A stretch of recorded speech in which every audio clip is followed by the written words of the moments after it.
aproveito para te perguntar, esse ponto que você traz, Américo, é muito importante. Você fala que Irã e Rússia, nesse momento, perdem influência. Mas, ao mesmo tempo, a gente percebe que alguma coisa aconteceu nessa correlação aí de forças que deixaram Bashar al-Assad meio que aos leões. A gente viu que ele sempre teve apoio, sempre teve um auxílio.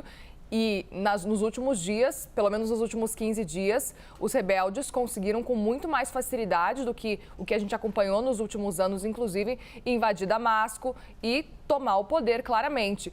Existiu uma falta por parte do governo da Rússia, por parte do governo do Irã. A gente pode falar especificamente que talvez são países que têm outras preocupações no momento e não focaram agora em auxiliar Bashar al-Assad, em auxiliar, no caso, né, o governo de Bashar al-Assad? Ou qual que é a sua avaliação que você faz nesse caso, Américo? Não, você está corretíssima, Muriel. O que aconteceu aqui? Nos últimos anos, a Rússia e o Irã ajudaram muito o Bashar al-Assad a continuar no poder e a controlar a maior parte do país. Tanto que a impressão que se tinha era que o Bashar al-Assad tinha praticamente vencido a guerra civil. Muito embora os rebeldes continuassem controlando pedaços mais longínquos do território, que é um território bastante grande da Síria. Mas as principais cidades, as estradas, a economia, estava tudo na mão do regime do Assad, que teve um apoio dos russos, em especial. A Força Aérea Russa bombardeou tremendamente durante a Guerra Civil várias posições dos rebeldes, milícias que eram apoiadas pelo Irã e o próprio envolvimento de militares iranianos que estavam ajudando com inteligência e também com estratégia o regime da Síria. Qual era o interesse naquele momento da Rússia e do Irã? O Irã era basicamente aumentar a sua influência dentro do Oriente Médio. A Síria, no regime do Bashar al-Assad, era entre todos os países árabes o mais próximo do regime xiita do Irã, que queria inclusive fazer uma conexão com o Líbano, aonde eles apoiavam o Hezbollah. Então o Irã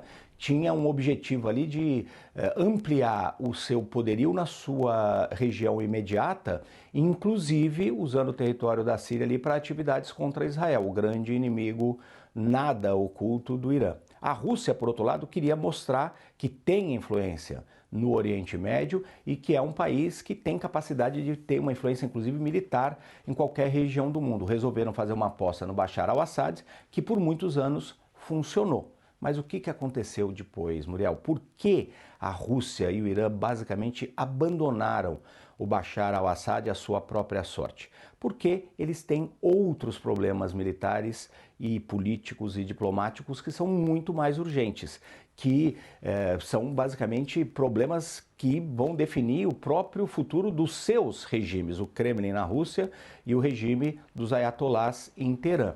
A Rússia, obviamente, tem como sua principal prioridade de muito longe neste momento a guerra na Ucrânia. Está colocando todo o poderio disponível para os seus ataques contra os ucranianos. Os russos não podem nem sonhar em perder essa guerra porque apostaram muito nela. Então o presidente Vladimir Putin, o presidente russo, está focando totalmente qualquer recurso que ele tiver na Ucrânia. Os russos chegaram, inclusive, a bombardear no início dessa ofensiva rebelde algumas posições dos rebeldes, mas não se engajaram de fato na luta.